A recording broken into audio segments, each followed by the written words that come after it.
Aujourd'hui, c'est le 7 mai. Notre méditation s'intitule Fiat voluntas tua, fiat voluntas tua. Nous lisons dans Matthieu chapitre 6 au verset 10. Que ton règne vienne, que ta volonté soit faite sur la terre comme au ciel. Malgré l'insistance des experts qui lui déconseillaient de prendre la mer, Charles Quint, l'empereur d'Allemagne et d'Espagne, a entrepris son voyage vers l'Afrique dans l'intention d'anéantir la puissance berbère. Comme prévu, une terrible tempête s'est levée en mer, laissant ses 200 navires presque inutilisables et causant la mort de plusieurs des 20 000 hommes qui l'accompagnaient.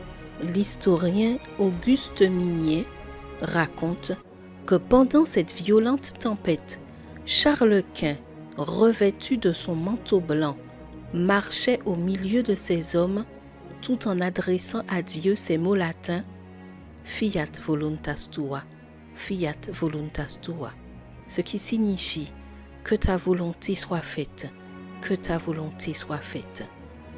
Si tu n'étais pas sur la terre ferme, que des trombes d'eau tombaient sur toi, qu'un vent contraire repoussait ton navire et que vous aviez perdu des pertes importantes, aurais-tu le courage de dire à Dieu que ta volonté soit faite? Quiconque s'est trouvé dans une situation similaire sait qu'au milieu de la tempête, il est difficile d'avoir une telle conversation avec Dieu. Lorsque, malgré tous tes efforts, tu ne vois pas d'issue, lorsque tu essaies de regarder devant toi et d'aller de l'avant, mais que tu ne vois qu'un avenir incertain, lorsque tu n'as pas de réponse à tes questions, c'est le bon moment pour exercer ta foi. C'est le meilleur moment pour laisser Dieu agir et faire de vrais miracles dans ta vie. Et le plus grand miracle pour les filles de Dieu, c'est d'avoir la paix au milieu de la tempête.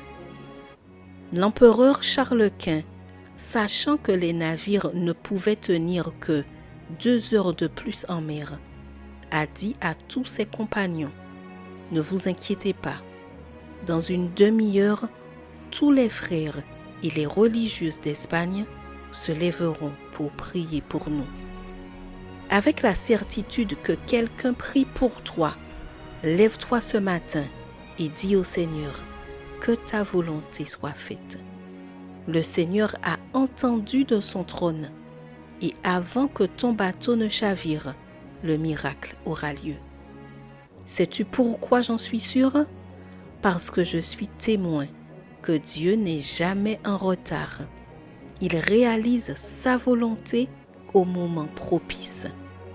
Et parce qu'il est lui-même le capitaine de ton navire et à la fois le maître de la mer, il te mènera à bon port.